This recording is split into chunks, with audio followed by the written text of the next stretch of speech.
The Dunwich Horror. Part 1. Gorgons and hydras and chimeras, dire stories of Celino and the Harpies, may reproduce themselves in the brain of superstition, but they were there before. They are transcripts, types. The archetypes are in us and eternal. How else should the recital of that which we know in a waking sense to be false come to affect us at all? Is it that we naturally conceive terror from such objects, considered in their capacity of being able to inflict upon us bodily injury? Oh, least of all. These terrors are of older standing. They date beyond body, or without the body they would have been the same. That the kind of fear here treated is purely spiritual, that it is strong in proportion as it is objectless on earth, that it predominates in the period of our sinless infancy, are difficulties the solution of which might afford some probable insight into our anti-mundane condition, and a peep at least into the shadowland of pre-existence. Charles Lamb, Witches and Other Night Fears. 1. When a traveler in north-central Massachusetts takes the wrong fork at the junction of the Aylesbury Pike just beyond Dean's Corners, he comes upon a lonely and curious country. The ground gets higher, and the briar-bordered stone walls press closer and closer against the ruts of the dusty, curving road. The trees of the frequent forest belt seem too large, and the wild weeds, brambles, and grasses attain a luxuriance not often found in settled regions. At the same time, the planted fields appear singularly few and barren, while the sparsely scattered houses wear a surprising uniform aspect of age, squalor, and dilapidation. Without knowing why, one hesitates to ask directions from the gnarled, solitary figures spied now and then on crumbling doorsteps or in the sloping, rock-strewn meadows. Those figures are so silent and furtive that one feels somehow confronted by forbidden things, with which it would be better to have nothing to do. When a rise in the road brings the mountains in view above the deep woods, the feeling of strange uneasiness is increased. The summits are too rounded and symmetrical to give a sense of comfort and naturalness, and sometimes the sky silhouettes with especial clearness the queer circles of tall stone pillars with which most of them are crowned. Gorges and ravines of problematical depth intersect the way, and the crude wooden bridges always seem of dubious safety.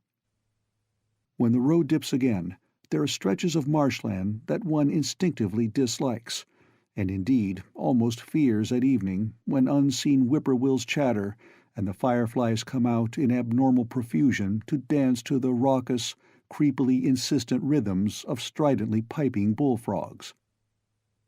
The thin, shining line of the Miskatonic's upper reaches has an oddly serpent-like suggestion as it winds close to the feet of the domed hills among which it rises. As the hills draw nearer, one heeds their wooded sides more than their stone-crowned tops. Those sides loom up so darkly and precipitously that one wishes they would keep their distance, but there is no road by which to escape them. Across a covered bridge, one sees a small village huddled between the stream and the vertical slope of Round Mountain, and wonders at the cluster of rotting gambrel roofs bespeaking an earlier architectural period than that of the neighboring region. It is not reassuring to see, on a closer glance, that most of the houses are deserted and falling to ruin, and that the broken steepled church now harbors the one slovenly mercantile establishment of the hamlet.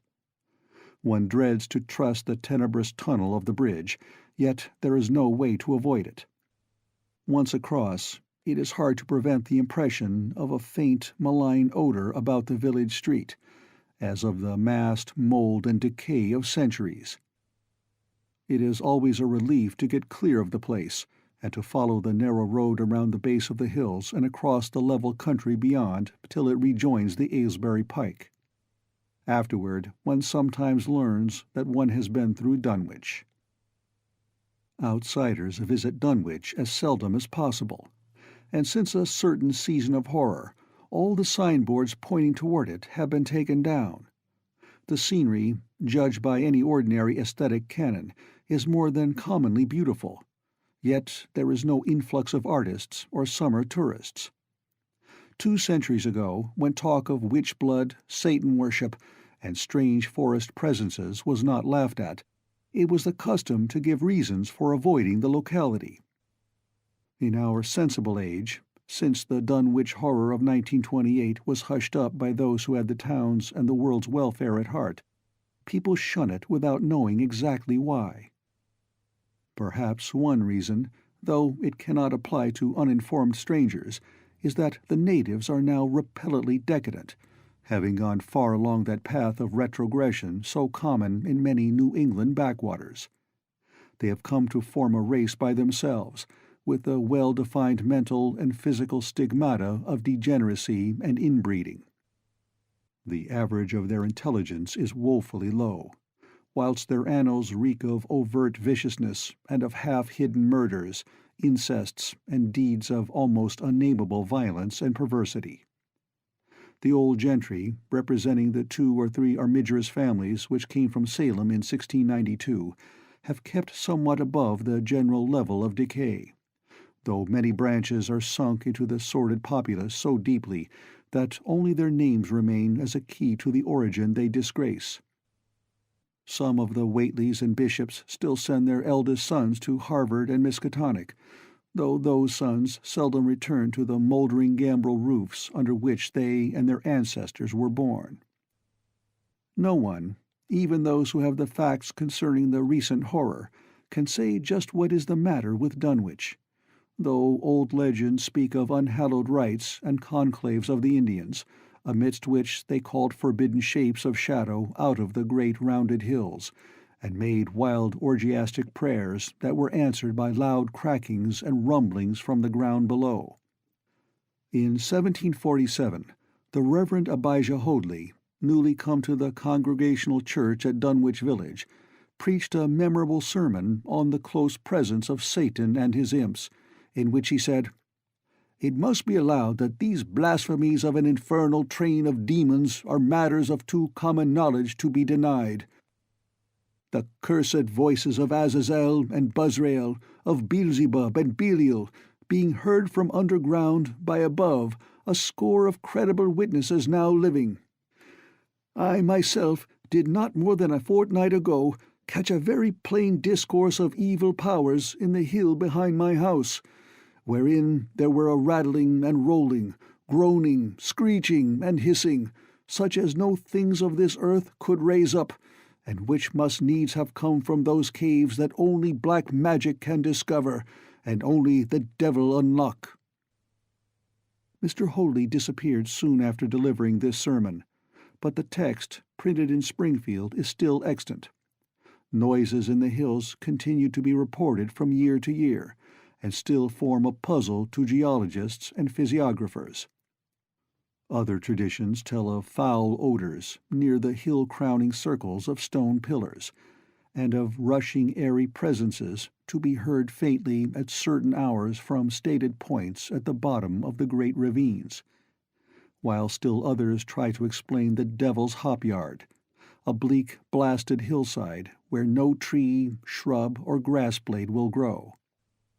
Then, too, the natives are mortally afraid of the numerous whippoorwills which grow vocal on warm nights.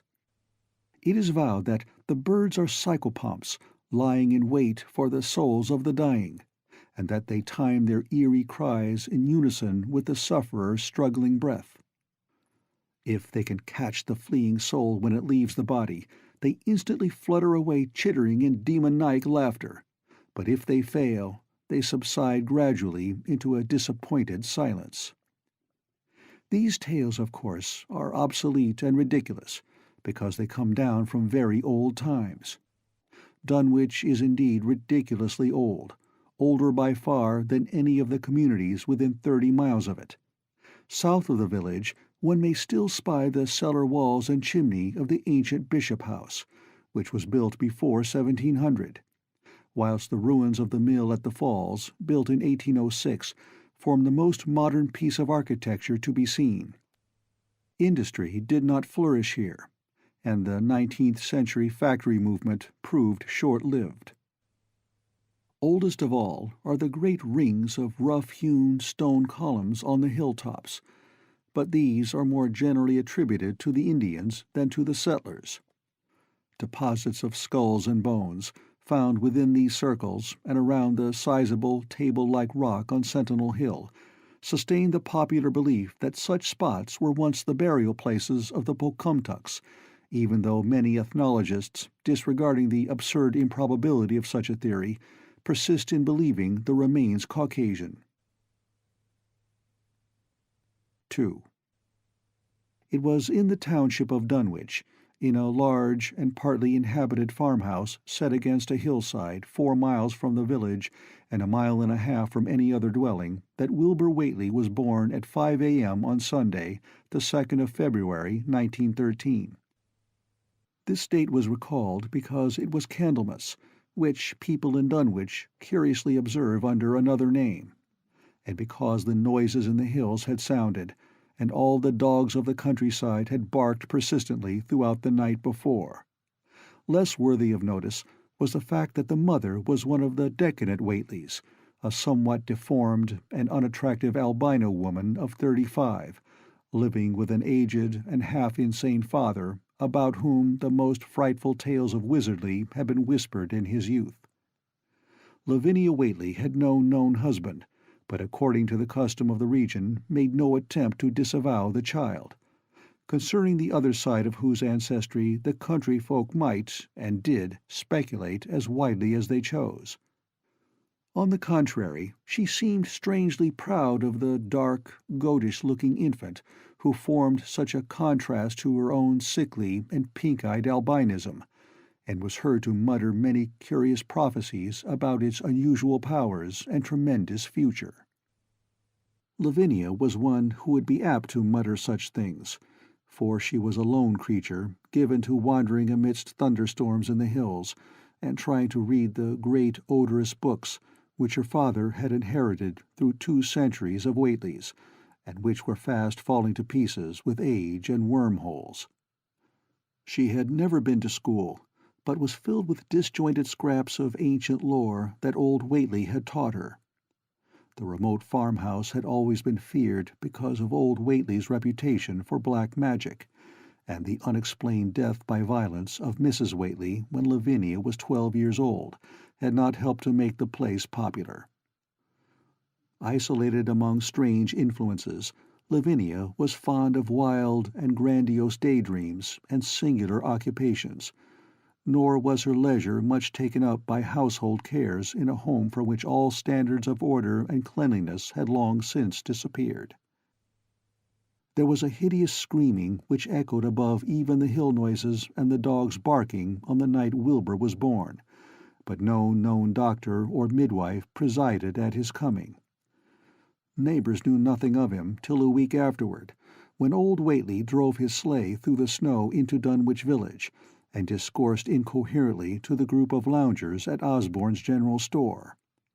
There seemed to be a change in the old man, an added element of furtiveness in the clouded brain which subtly transformed him from an object to a subject of fear, though he was not one to be perturbed by any common family event.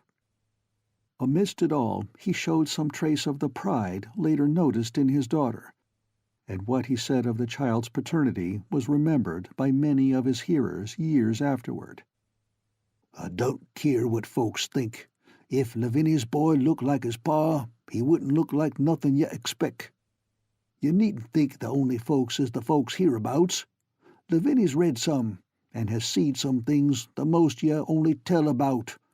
I calculate her man is as good a husband as you can find this side of Aylesbury, and if you knowed as much about the hills as I do, you wouldn't ask no better church weddin' nor hern.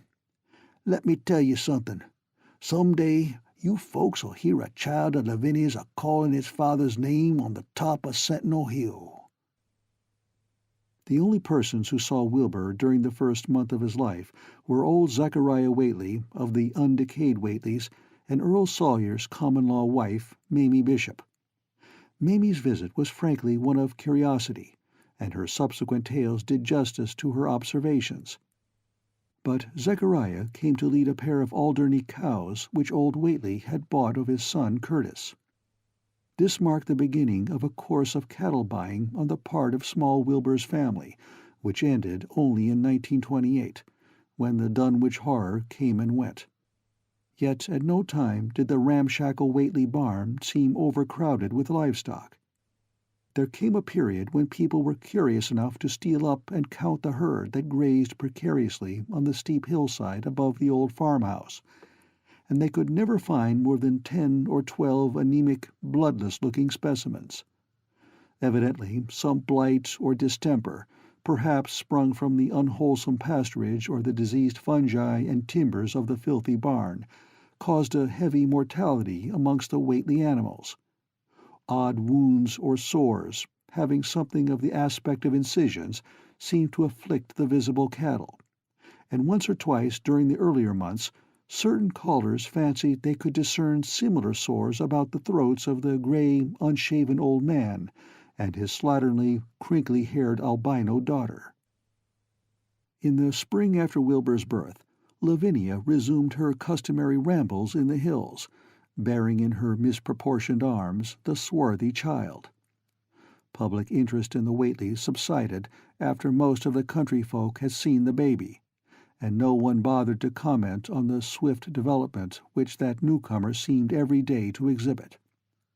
Wilbur's growth was indeed phenomenal, for within 3 months of his birth he had attained a size and muscular power not usually found in infants under a full year of age. His motions, and even his vocal sounds, showed a restraint and deliberateness highly peculiar in an infant, and no one was really unprepared when, at 7 months, he began to walk unassisted, with falterings which another month was sufficient to remove. It was somewhat after this time, on Halloween, that a great blaze was seen at midnight on the top of Sentinel Hill, where the old table-like stone stands amidst its tumulus of ancient bones. Considerable talk was started when Silas Bishop, of the undecayed bishops, mentioned having seen the boy running sturdily up that hill ahead of his mother about an hour before the blaze was remarked. Silas was rounding up a stray heifer, but he nearly forgot his mission when he fleetingly spied the 2 figures in the dim light of his lantern. They darted almost noiselessly through the underbrush, and the astonished watcher seemed to think they were entirely unclothed. Afterward, he could not be sure about the boy, who may have had some kind of fringed belt and a pair of dark blue trunks or trousers on. Wilbur was never subsequently seen alive and conscious without complete and tightly buttoned attire, the disarrangement or threatened disarrangement of which always seemed to fill him with anger and alarm. His contrast with his squalid mother and grandfather in this respect was thought very notable until the horror of 1928 suggested the most valid of reasons. The next January gossips were mildly interested in the fact that Lavinia's black brat had commenced to talk, and at the age of only 11 months. His speech was somewhat remarkable, both because of its difference from the ordinary accents of the region, and because it displayed a freedom from infantile lisping of which many children of 3 or 4 might well be proud. The boy was not talkative, yet when he spoke he seemed to reflect some elusive element wholly unpossessed by Dunwich and its denizens. The strangeness did not reside in what he said, or even in the simple idioms he used, but seemed vaguely linked with his intonation or with the internal organs that produced the spoken sounds. His facial aspect, too, was remarkable for its maturity, for though he shared his mother's and grandfather's chinlessness, his firm and precociously shaped nose united with the expression on his large, dark, almost Latin eyes to give him an air of quasi-adulthood and well-nigh preternatural intelligence. He was, however, exceedingly ugly despite his appearance of brilliancy, there being something almost goatish or animalistic about his thick lips, large-pored yellowish skin, coarse, crinkly hair, and oddly elongated ears. He was soon disliked even more decidedly than his mother and grandsire, and all conjectures about him were spiced with references to the bygone magic of old Whately, and how the hills once shook when he shrieked the dreadful name of Yog Sothoth in the midst of a circle of stones with a great book open in his arms before him. Dogs abhorred the boy, and he was always obliged to take various defensive measures against their barking menace. 3. Meanwhile, old Whately continued to buy cattle without measurably increasing the size of his herd. He also cut timber and began to repair the unused parts of his house, a spacious, peaked-roofed affair whose rear end was buried entirely in the rocky hillside, and whose 3 least-ruined ground-floor rooms had always been sufficient for himself and his daughter. There must have been prodigious reserves of strength in the old man to enable him to accomplish so much hard labor, and though he still babbled dementedly at times, his carpentry seemed to show the effects of sound calculation. It had really begun as soon as Wilbur was born, when one of the many tool sheds had been put suddenly in order, clapboarded and fitted with a stout fresh lock. Now, in restoring the abandoned upper story of the house, he was a no less thorough craftsman. His mania showed itself only in his tight boarding up of all the windows in the reclaimed section, though many declared that it was a crazy thing to bother with the reclamation at all. Less inexplicable was his fitting up of another downstairs room for his new grandson, a room which several callers saw, though no one was ever admitted to the closely boarded upper story. This chamber he lined with tall, firm shelving, along which he began gradually to arrange, in apparently careful order, all the rotting ancient books and parts of books which, during his own day, had been heaped promiscuously in odd corners of the various rooms. "I made some use of 'em," he would say as he tried to mend a torn black-letter page with paste prepared on the rusty kitchen stove. "But the boy's fitting to make better use of 'em. He'd orter have 'em as well sot as he kin, for they're going to be all of his larnin'." When Wilbur was a year and 7 months old, in September of 1914, his size and accomplishments were almost alarming. He had grown as large as a child of 4, and was a fluent and incredibly intelligent talker. He ran freely about the fields and hills, and accompanied his mother on all her wanderings. At home, he would pore diligently over the queer pictures and charts in his grandfather's books, while old Whately would instruct and catechize him through long, hushed afternoons. By this time the restoration of the house was finished, and those who watched it wondered why one of the upper windows had been made into a solid plank door. It was a window in the rear of the east gable end, close against the hill, and no one could imagine why a cleated wooden runway was built up to it from the ground. About the period of this work's completion, people noticed that the old tool-house, tightly locked and windowlessly clapboarded since Wilbur's birth, had been abandoned again. The door swung listlessly open, and when Earl Sawyer once stepped within after a cattle-selling call on old Whately, he was quite discomposed by the singular odor he encountered, such a stench, he averred, as he had never before smelt in all his life, except near the Indian circles on the hills, and which could not come from anything sane or of this earth.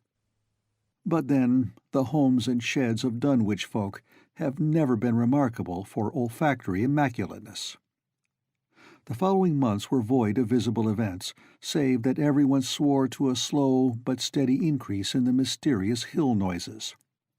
On May Eve of 1915, there were tremors which even the Aylesbury people felt, whilst the following Halloween produced an underground rumbling queerly synchronized with bursts of flame. "Them witch Whately's doin's," from the summit of Sentinel Hill. Wilbur was growing up uncannily, so that he looked like a boy of 10 as he entered his 4th year. He read avidly by himself now, but talked much less than formerly. A settled taciturnity was absorbing him, and for the first time people began to speak specifically of the dawning look of evil in his goatish face. He would sometimes mutter an unfamiliar jargon and chant in bizarre rhythms which chilled the listener with a sense of unexplainable terror. The aversion displayed toward him by dogs had now become a matter of wide remark, and he was obliged to carry a pistol in order to traverse the countryside in safety. His occasional use of the weapon did not enhance his popularity amongst the owners of canine guardians. The few callers at the house would often find Lavinia alone on the ground floor, while odd cries and footsteps resounded in the boarded-up second story.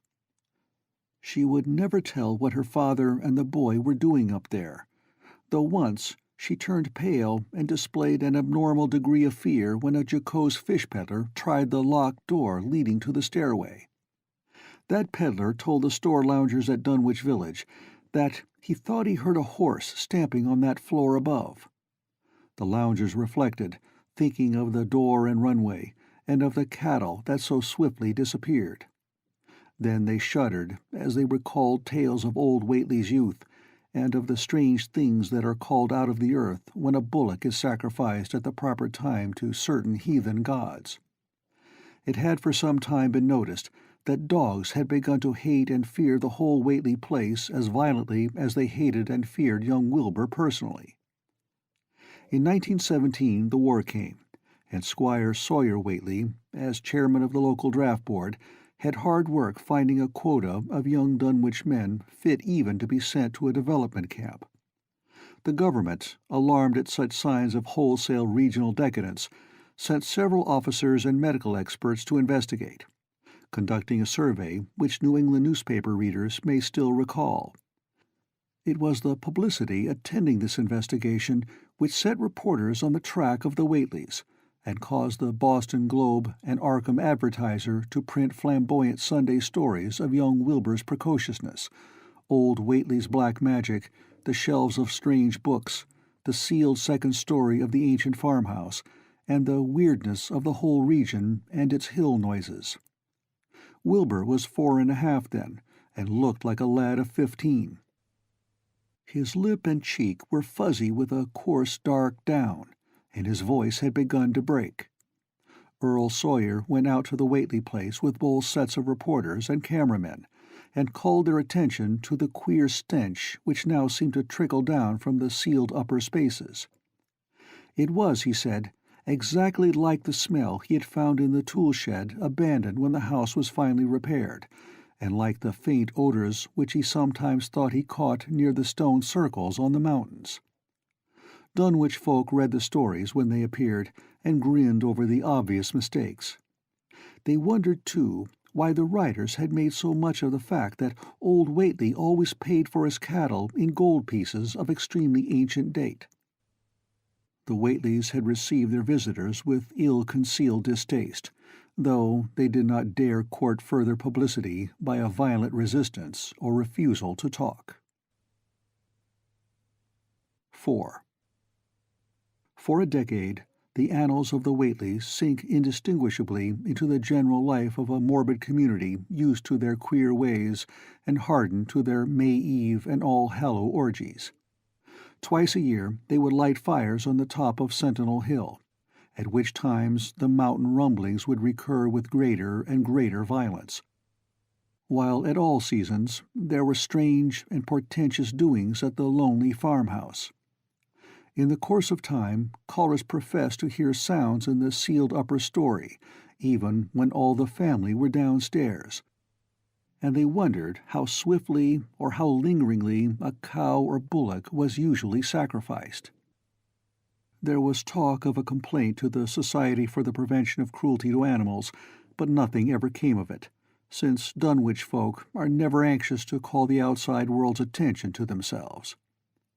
About 1923, when Wilbur was a boy of 10, whose mind, voice, stature, and bearded face gave all the impressions of maturity, a second great siege of carpentry went on at the old house.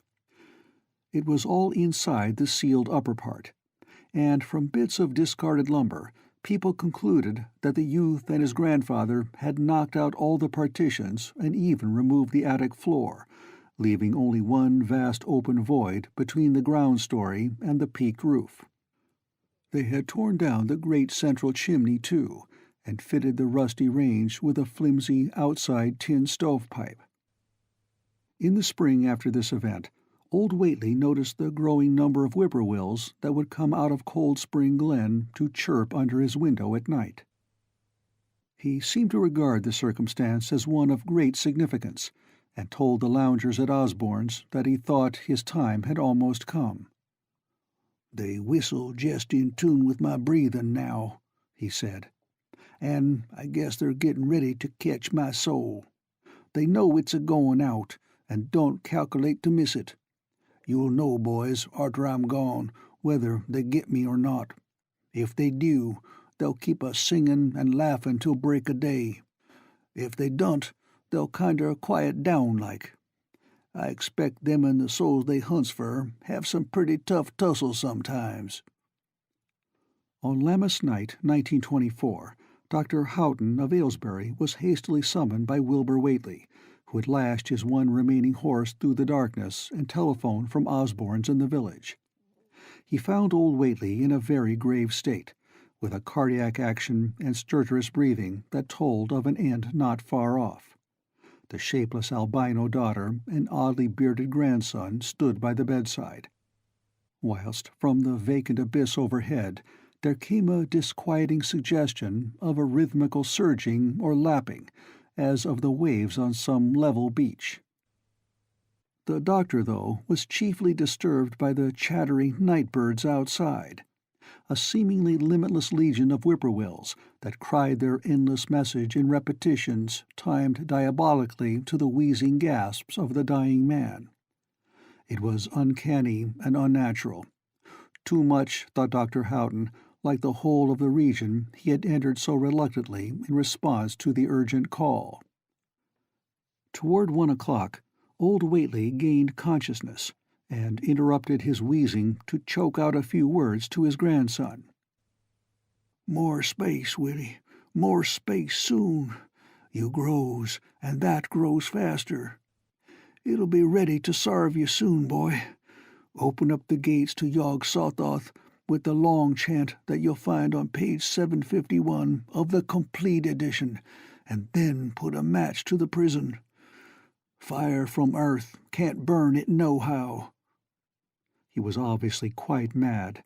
After a pause, during which the flock of whippoorwills outside adjusted their cries to the altered tempo, while some indications of the strange hill noises came from afar off, he added another sentence or two. "Feed it regular, Willie, and mind the quantity. But don't let it grow too fast for the place, for if it busts quarters or gets out afore you opens to Yog Sothoth, it's all over and no use. Only them from beyont can make it multiply and work. Only them, the old uns, as wants to come back." But speech gave place to gasps again, and Lavinia screamed at the way the whippoorwills followed the change. It was the same for more than an hour, when the final throaty rattle came.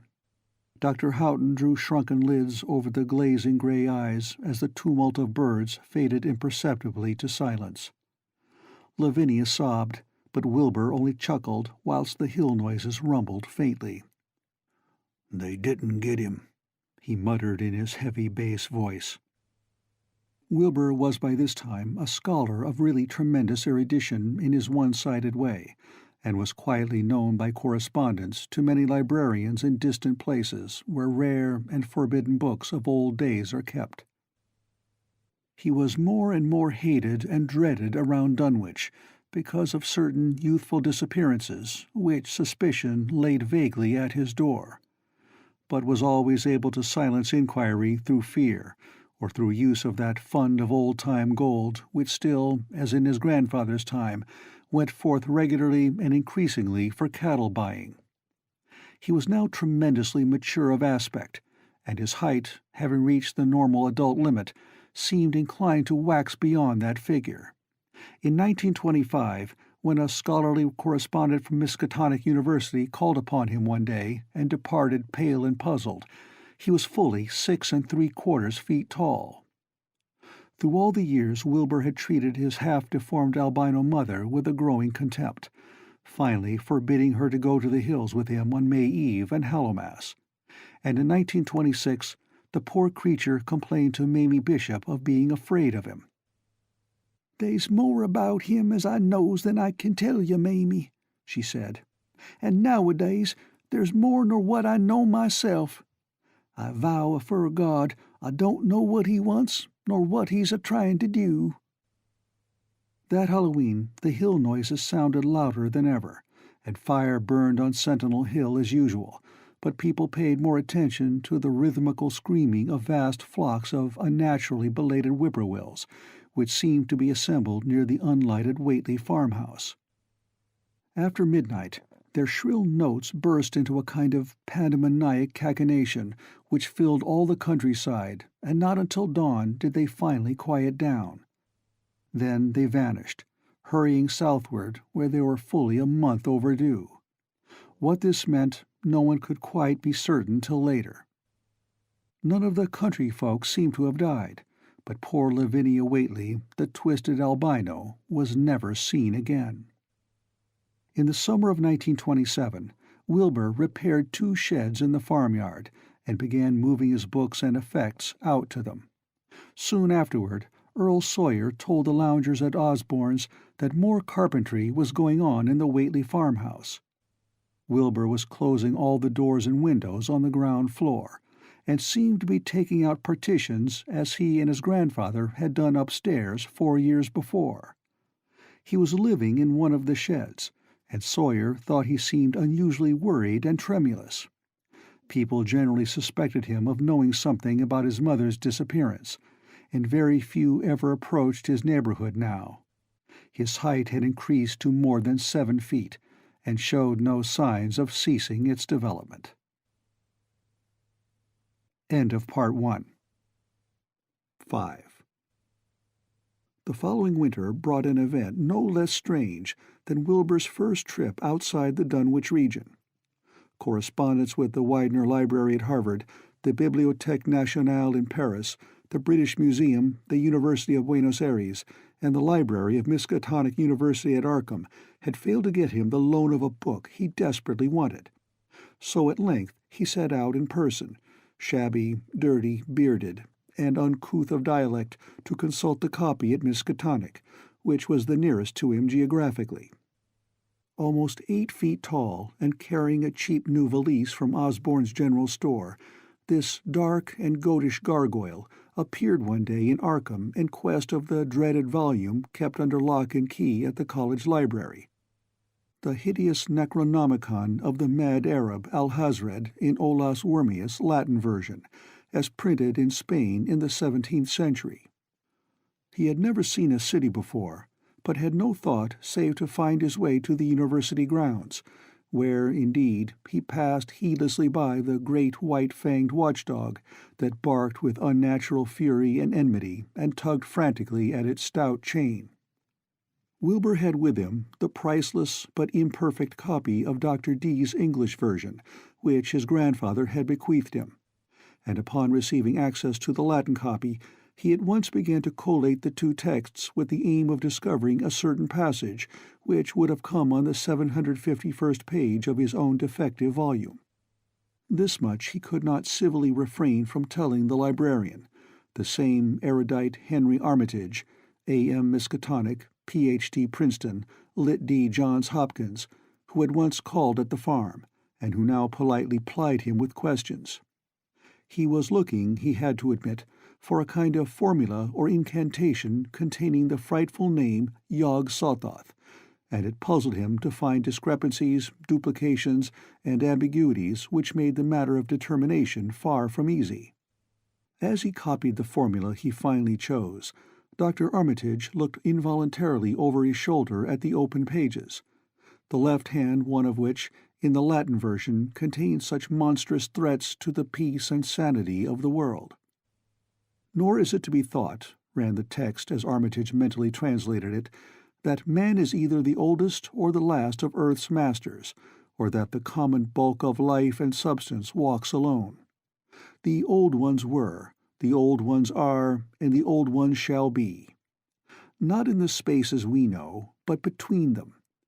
They walk serene and primal, undimensioned and to us unseen. Yog-Sothoth knows the gate. Yog-Sothoth is the gate. Yog-Sothoth is the key and guardian of the gate. Past, present, future, all are one in Yog-Sothoth. He knows where the old ones broke through of old, and where they shall break through again. He knows where they have trod earth's fields, and where they still tread them, and why no one can behold them as they tread.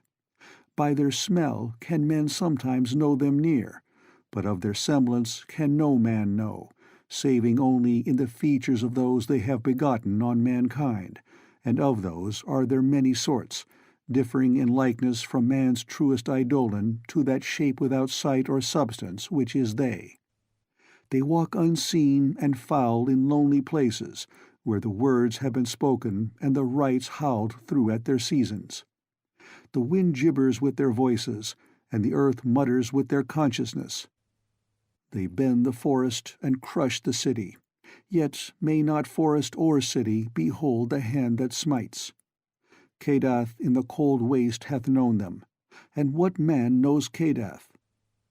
The ice desert of the south and the sunken isles of ocean hold stones whereon their seal is engraven, but who hath seen the deep frozen city or the sealed tower long garlanded with seaweed and barnacles? Great Cthulhu is their cousin, yet can he spy them only dimly. Ea Shub-Niggurath, as a foulness shall ye know them. Their hand is at your throats, yet ye see them not, and their habitation is even one with your guarded threshold. Yog-Sothoth is the key to the gate, whereby the spheres meet. Man rules now where they ruled once. They shall soon rule where man rules now. After summer is winter, and after winter summer. They wait patient and potent, for here shall they reign again. Dr. Armitage, associating what he was reading with what he had heard of Dunwich and its brooding presences, and of Wilbur Whately and his dim, hideous aura that stretched from a dubious birth to a cloud of probable matricide, felt a wave of fright as tangible as a draught of the tomb's cold clamminess.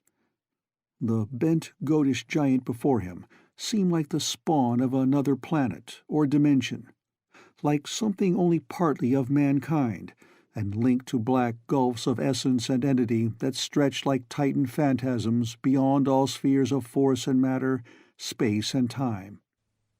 Presently Wilbur raised his head and began speaking in that strange, resonant fashion which hinted at sound-producing organs unlike the run of mankind's. "Mr. Armitage," he said, "I calculate I've got to take that book home. They's things in it I've got to try under sartain conditions that I can't get here, and it'd be a mortal sin to let a red-tape rule hold me up. Let me take it along, sir, and I'll swar there won't nobody know the difference. I don't need to tell you I'll take good care of it. It wa'n't me that put this D copy in the shape it is." He stopped as he saw firm denial on the librarian's face, and his own goatish features grew crafty. Armitage, half ready to tell him he might make a copy of what parts he needed, thought suddenly of the possible consequences and checked himself. There was too much responsibility in giving such a being the key to such blasphemous outer spheres. Whately saw how things stood, and tried to answer lightly. "Well, all right, if you feel that way about it. Maybe Harvard won't be so fussy as you be." And without saying more, he rose and strode out of the building, stooping at each doorway.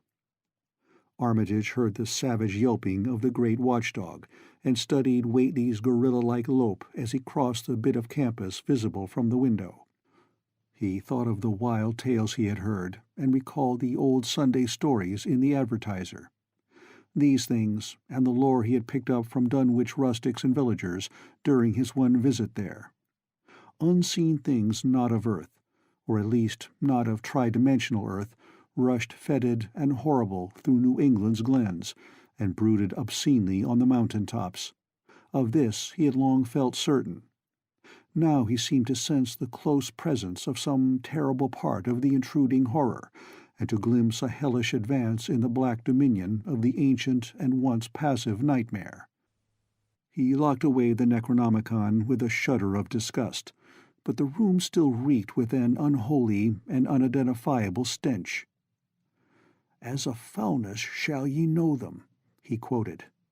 Yes, the odor was the same as that which had sickened him at the Whately farmhouse less than 3 years before. He thought of Wilbur, goatish and ominous, once again, and laughed mockingly at the village rumors of his parentage. "Inbreeding," Armitage muttered half aloud to himself. "Great God, what simpletons! Show them Arthur Macken's great god Pan, and they'll think it a common Dunwich scandal. But what thing, what cursed shapeless influence on or off this three-dimensional earth was Wilbur Whately's father? Born on Candlemas, 9 months after May Eve of 1912, when the talk about the queer earth noises reached clear to Arkham. What walked on the mountains that May night? What Rudmus horror fastened itself on the world in half-human flesh and blood?"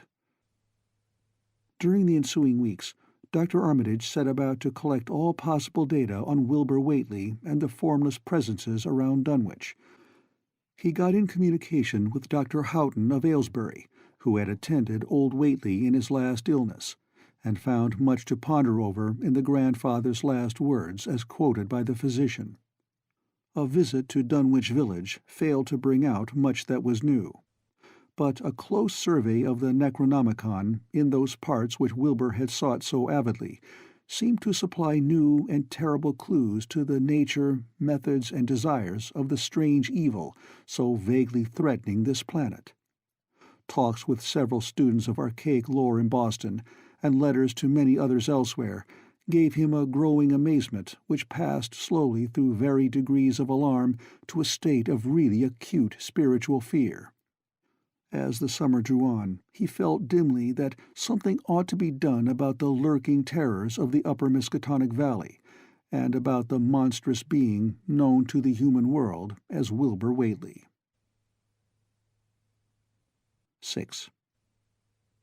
The Dunwich Horror itself came between Lammas and the equinox in 1928, and Dr. Armitage was among those who witnessed its monstrous prologue.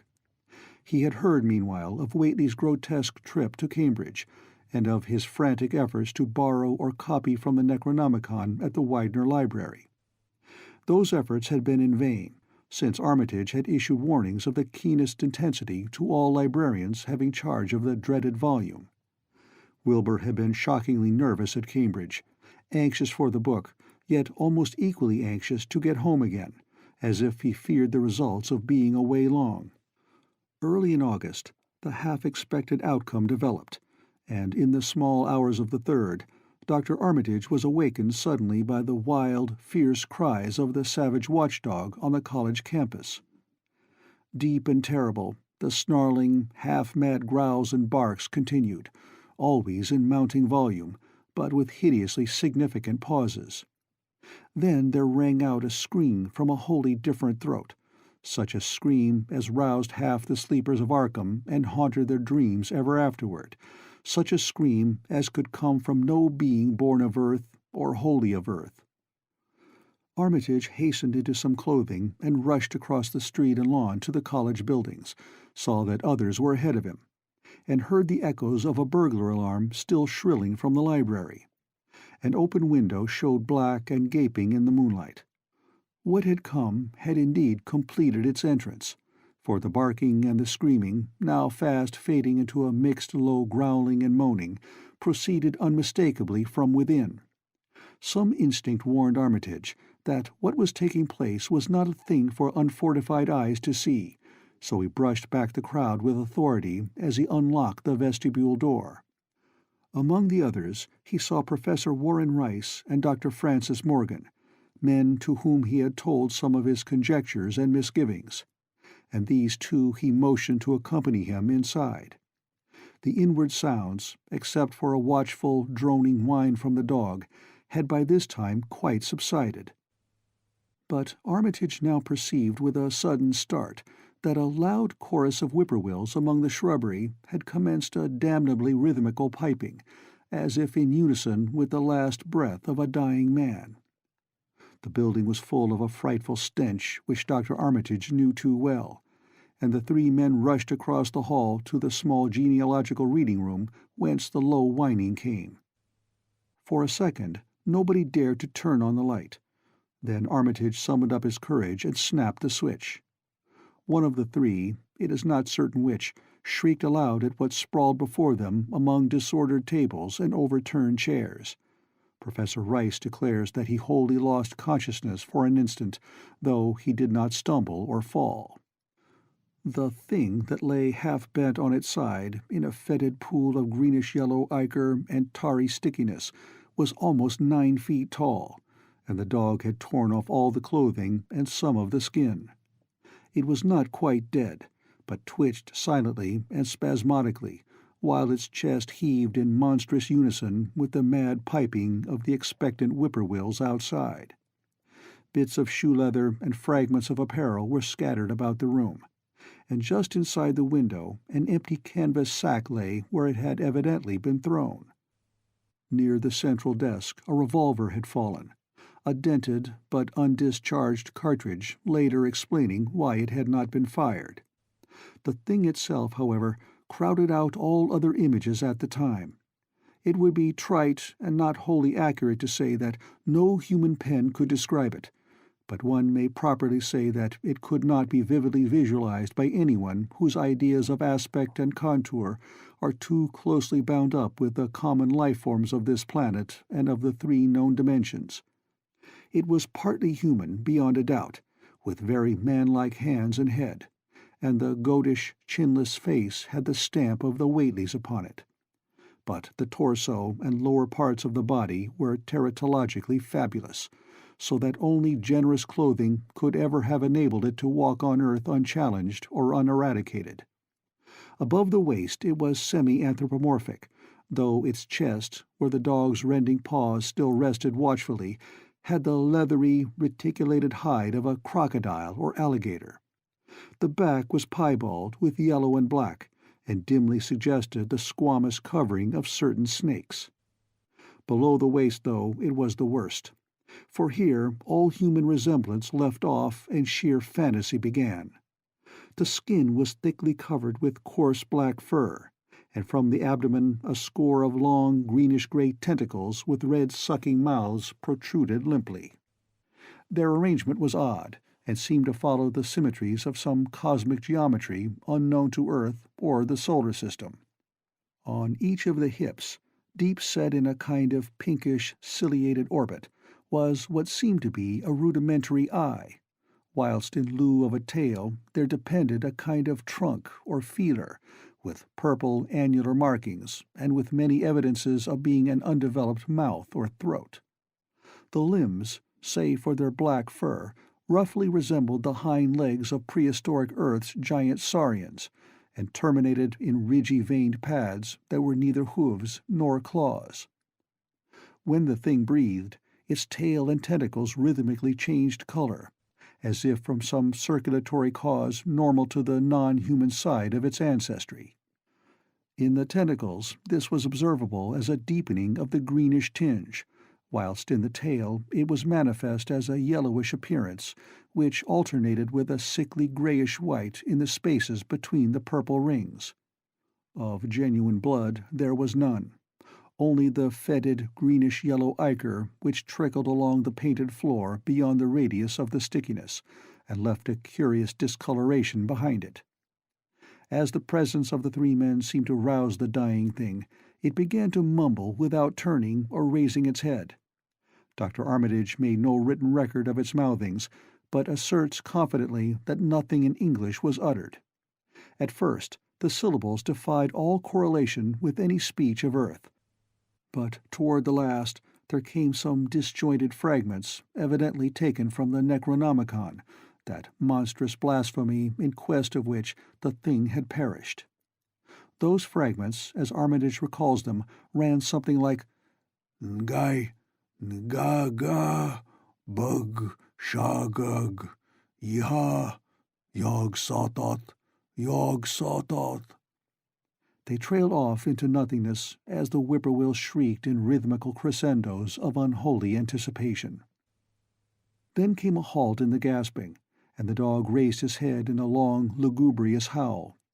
A change came over the yellow, goatish face of the prostrate thing, and the great black eyes fell in appallingly.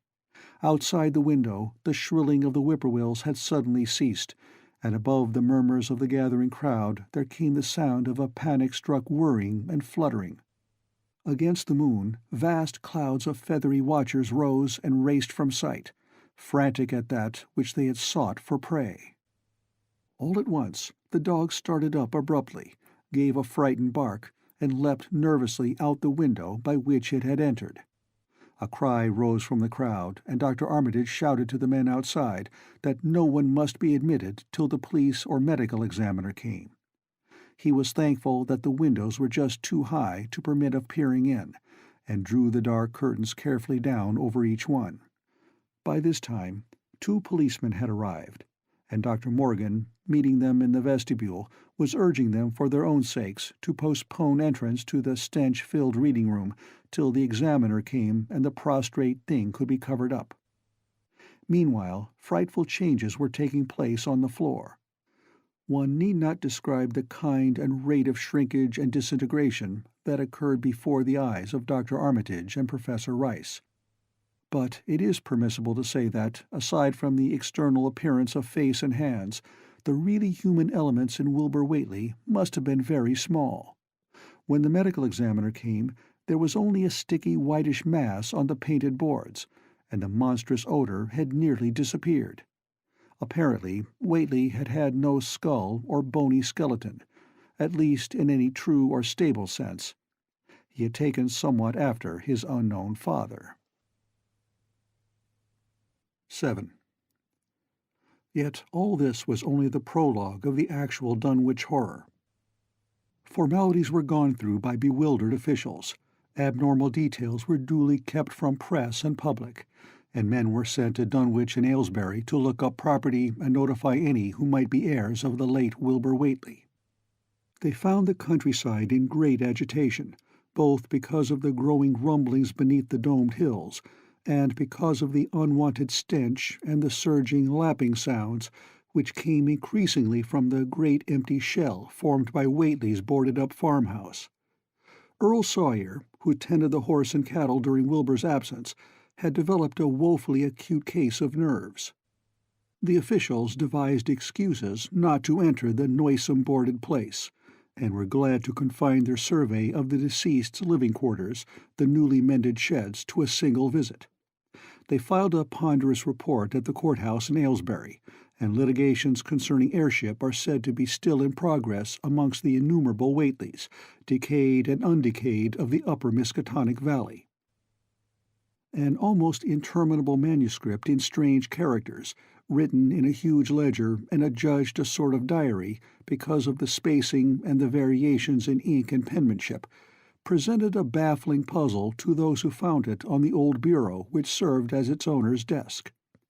After a week of debate it was sent to Miskatonic University, together with the deceased's collection of strange books, for study and possible translation. But even the best linguist soon saw that it was not likely to be unriddled with ease. No trace of the ancient gold with which Wilbur and old Whately always paid their debts has yet been discovered. It was in the dark of September 9th that the horror broke loose. The hill noises had been very pronounced during the evening, and dogs barked frantically all night. Early risers on the 10th noticed a peculiar stench in the air. About 7 o'clock, Luther Brown, the hired boy at George Corey's, between Cold Spring Glen and the village, rushed frenziedly back from his morning trip to 10-Acre Meadow with the cows. He was almost convulsed with fright as he stumbled into the kitchen, and in the yard outside the no less frightened herd were pawing and lowing pitifully, having followed the boy back in the panic they shared with him. Between gasps, Luther tried to stammer out his tale to Mrs. Corey. "Up thar in the rud beyont the glen, Miss Corey, there's somethin' been thar. It smells like thunder, and all the bushes and little trees is pushed back from the rud, like that a house been moved along of it. And that ain't the worst, nuther. They's prints in the rud, Miss Corey, great round prints as big as barrelheads, all sunk down deep like a elephant had been along, only they's a sight more nor 4 feet could make. I looked at one or two before I run, and I see every one was covered with lines spreadin' out from one place, like as if big palm leaf fans, twice or 3 times as big as any they is, had of being pounded down into the road. And the smell was awful, like what it is around Wizard Whately's old house." Here he faltered, and seemed to shiver afresh with the fright that had sent him flying home. Mrs. Corey, unable to extract more information, began telephoning the neighbors, thus starting on its rounds the overture of panic that heralded the major terrors. When she got Sally Sawyer, housekeeper at Seth Bishop's, the nearest place to Whately's, it became her turn to listen instead of transmit. For Sally's boy Chauncey, who slept poorly, had been up on the hill toward Whately's, and had dashed back in terror after one look at the place, and at the pasturage where Mr. Bishop's cows had been left out all night. "Yes, Miss Corey," came Sally's tremulous voice over the party wire. "Chancey, he just come back a-postin', and couldn't half talk for bein' scairt. He says old Whately's house is all blowed up, with the timbers scattered round like they'd been dynamite inside. Only the bottom floor ain't through, but is all covered with a kind of tar-like stuff that smells awful and drips down off'n the edges onto the ground where the side timbers is blowed away. And they's awful kinder marks in the yard, too, great round marks, bigger round than a hogshead, and all sticky with stuff like is on the blowed-up house. Chancey, he says they leads off into the medders, where a great swath wider'n a barn is matted down, and all the stun walls tumbled every which way wherever it goes. And he says he, Miss Corey, as how he sought to look for Seth's cows, frightened as he was, and found 'em in the upper pasture nigh the Devil's Hop Yard in an awful shape. Half on 'em's clean gone, and nigh half of them what's left is sucked most dry of blood, with sores on 'em like they's been on Whately's cattle ever since Lavinia's black brat was born. Seth, he's gone out now to look at 'em, though I'll vow he won't keer to get very nigh Wizard Whately's. Chancey didn't look keerful to see where the big matted down swath led arter it left the pasturage, but he says he thinks it pinted towards the Glen Rud to the village. I tell you, Miss Corey, they's somethin' abroad as hadn't orter be abroad, and I for one think that Black Wilbur Whately, as come to the bad end he desarved, is at the bottom of the breedin' of it. He wa'n't all human hisself, I always says to everybody, and I think he and old Whately must have raised somethin' in that there nailed-up house as ain't even so human as he was. They's always been unseen things around Dunwich, livin' things, as ain't human and ain't good for human folks. The ground was a-talkin' last night, and towards mornin' Chancey he heard the whippoorwills so loud in Cold Spring Glen he couldn't sleep none. Then he thought he heerd another faint-like sound over toward Wizard Whately's, a kind of rippin' or tearin' of wood, like some big box or crate was bein' opened fur off. What with this and that, he didn't get to sleep at all till sunup, and no sooner was he up this mornin' but he's got to go over to Whately's and see what's the matter. He's see enough, I tell you, Miss Corey. This don't mean no good, and I think as all the men folks ought to git up a party and do somethin'. I know somethin's awful's about, and feel my time is nigh, though only God knows just what it is." "Did your Luther take account of whar them big tracks led to? No? Well, Miss Corey, if they was on the Glen Rud this side of the glen, and ain't got to your house yet, I calculate they must go into the glen itself. They would do that. I allus says Cold Spring Glen ain't no healthy nor decent place. The whippoorwills and fireflies there never did act like they was creatures o' God, and they's them as says you can hear strange things a-rushin' and a-talkin' in the air down thar if you stand in the right place, atween the rock falls and Bear's Den. By that noon, fully three-quarters of the men and boys of Dunwich were trooping over the roads and meadows between the new-made Whately ruins and Cold Spring Glen, examining in horror the vast, monstrous prints, the maimed bishop cattle, the strange, noisome wreck of the farmhouse, and the bruised, matted vegetation of the fields and roadsides. Whatever had burst loose upon the world had assuredly gone down into the great sinister ravine, for all the trees on the banks were bent and broken, and a great avenue had been gouged in the precipice-hanging underbrush. It was as though a house, launched by an avalanche, had slid down through the tangled growths of the almost vertical slope. From below no sound came, but only a distant, undefinable fetor, and it is not to be wondered at that the men preferred to stay on the edge and argue, rather than descend and beard the unknown cyclopean horror in its lair. 3 dogs that were with the party had barked furiously at first, but seemed cowed and reluctant when near the glen.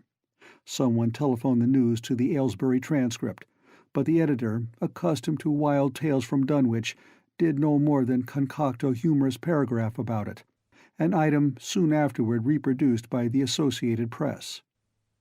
That night everyone went home, and every house and barn was barricaded as stoutly as possible.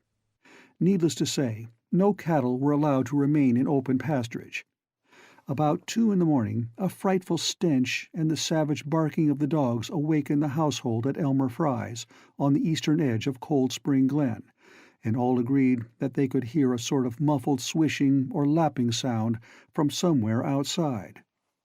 Mrs. Fry proposed telephoning the neighbors, and Elmer was about to agree when the noise of splintering wood burst in upon their deliberations.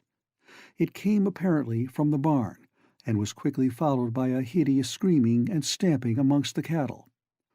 The dogs slavered and crouched close to the feet of the fear-numbed family. Fry lit a lantern through force of habit, but knew it would be death to go out into that black farmyard. The children and the women-folk whimpered, kept from screaming by some obscure, vestigial instinct of defense which told them their lives depended on silence. At last the noise of the cattle subsided to a pitiful moaning, and a great snapping, crashing, and crackling ensued. The Frys, huddled together in the sitting-room, did not dare to move until the last echoes died away far down in Cold Spring Glen. Then, amidst the dismal moans from the stable and the demoniac piping of late whippoorwills in the glen, Selina Fry tottered to the telephone and spread what news she could of the second phase of the horror. The next day all the countryside was in a panic, and cowed, uncommunicative groups came and went where the fiendish thing had occurred. 2 tightened swaths of destruction stretched from the glen to the Fry farmyard. Monstrous prints covered the bare patches of ground, and one side of the old red barn had completely caved in. Of the cattle, only about a quarter could be found and identified. Some of these were in curious fragments, and all that survived had to be shot. Earl Sawyer suggested that help be asked from Aylesbury or Arkham, but others maintained it would be of no use. Old Zebulon Whately, of a branch that hovered about halfway between soundness and decadence, made darkly wild suggestions about rites that ought to be practiced on the hilltops. He came of a line where tradition ran strong, and his memories of chantings in the great stone circles were not altogether connected with Wilbur and his grandfather. Darkness fell upon a stricken countryside too passive to organize for real defense. In a few cases closely related families would band together and watch in the gloom under one roof, but in general there was only a repetition of the barricading of the night before, and a futile, ineffective gesture of loading muskets and setting pitchforks handily about.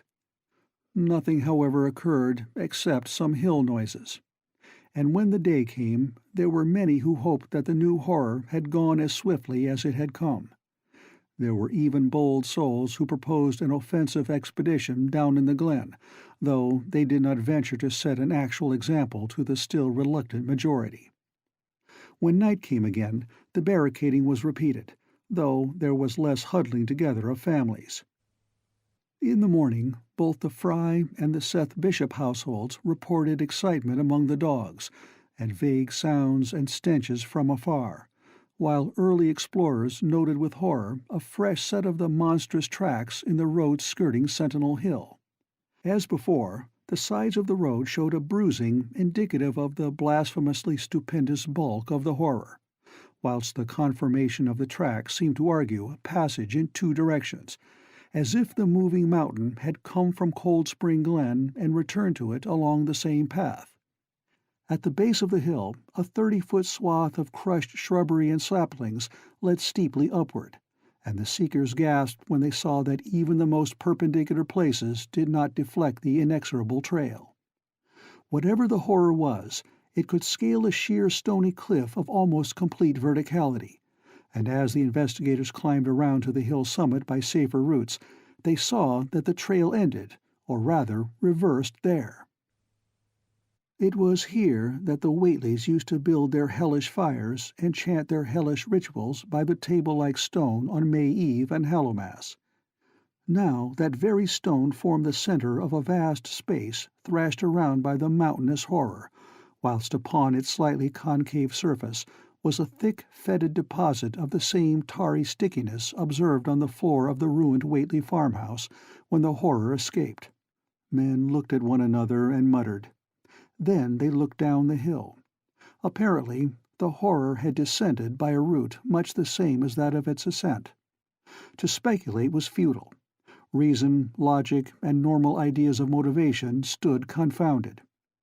Only old Zebulon, who was not with the group, could have done justice to the situation or suggested a plausible explanation. Thursday night began much like the others, but it ended less happily. The whippoorwills in the glen had screamed with such unusual persistence that many could not sleep, and about 3 a.m. all the party telephones rang tremulously. Those who took down the receivers heard a fright-mad voice shriek out, "Help! Oh, my God!" and some thought a crashing sound followed the breaking off of the exclamation. There was nothing more. No one dared do anything, and no one knew till morning whence the call came. Then those who had heard it called everyone on the line and found that only the Frys did not reply. The truth appeared an hour later, when a hastily assembled group of armed men trudged out to the Fry place at the head of the glen. It was horrible, yet hardly a surprise. There were more swaths and monstrous prints, but there was no longer any house.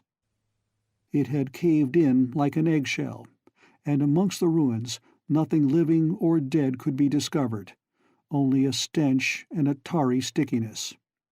The Elmer Frys had been erased from Dunwich. End of Part 2. 8. In the meantime, a quieter, yet even more spiritually poignant phase of the horror had been blackly unwinding itself behind the closed door of a shelf-lined room in Arkham. The curious manuscript record or diary of Wilbur Whateley, delivered to Miskatonic University for translation, had caused much worry and bafflement among the experts in languages both ancient and modern. Its very alphabet, notwithstanding a general resemblance to the heavily shaded Arabic used in Mesopotamia, being absolutely unknown to any available authority. The final conclusion of the linguists was that the text represented an artificial alphabet, giving the effect of a cipher, though none of the usual methods of cryptographic solution seemed to furnish any clue, even when applied on the basis of every tongue the writer might conceivably have used. The ancient books taken from Whately's quarters, while absorbingly interesting and in several cases promising to open up new and terrible lines of research among philosophers and men of science, were of no assistance whatever in this matter. One of them, a heavy tome with an iron clasp, was in another unknown alphabet, this one of a very different cast, and resembling Sanskrit more than anything else. The old ledger was at length given wholly into the charge of Dr. Armitage, both because of his peculiar interest in the Whately matter, and because of his wide linguistic learning and skill in the mystical formulae of antiquity and Middle Ages. Armitage had an idea that the alphabet might be something esoterically used by certain forbidden cults which have come down from old times, and which have inherited many forms and traditions from the wizards of the Saracenic world. That question, however, he did not deem vital, since it would be unnecessary to know the origin of the symbols if, as he suspected, they were used as a cipher in a modern language. It was his belief that, considering the great amount of text involved, the writer would scarcely have wished the trouble of using another speech than his own, save perhaps in certain special formulae and incantations. Accordingly, he attacked the manuscript with the preliminary assumption that the bulk of it was in English. Dr. Armitage knew, from the repeated failures of his colleagues, that the riddle was a deep and complex one, and that no simple mode of solution could merit even a trial.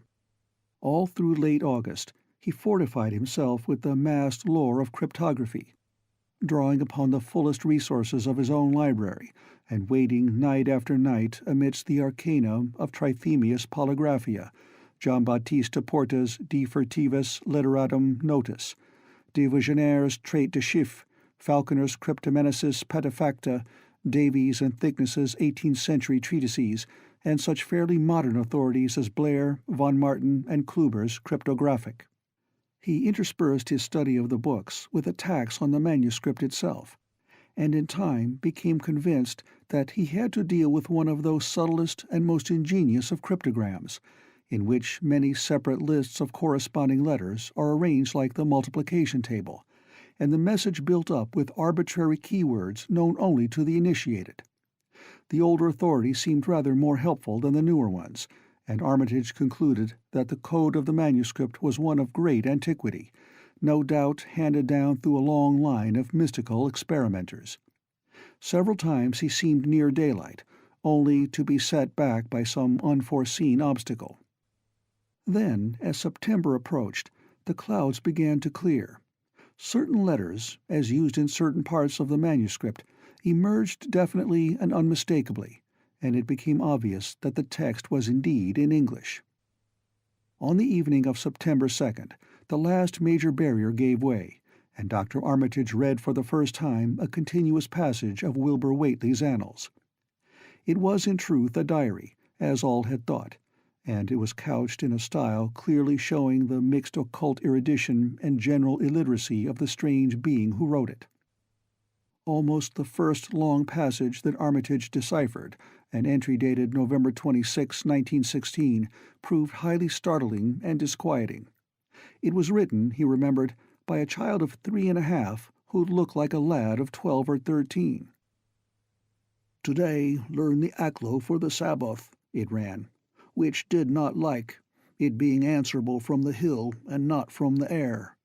That upstairs more ahead of me than I thought it would be, and is not like to have much earth brain. Shot Elam Hutchinson's collie Jack when he went to bite me, and Elam says he would kill me if he dast. I guess he won't. Grandfather kept me saying the Doe formula last night, and I think I saw the inner city at the 2 magnetic poles. I shall go to those poles when the earth is cleared off, if I can't break through with the Do-Na formula when I commit it. They from the air told me at Sabbath that it will be years before I can clear off the earth, and I guess Grandfather will be dead then, so I shall have to learn all the angles of the planes and all the formulas between the Ur and the Ningyur. They from outside will help, but they cannot take body without human blood. That upstairs looks it will have the right cast. I can see it a little when I make the Urish sign or blow the power of Ibn Ghazi at it, and it is near like them at May Eve on the hill. The other face may wear off some.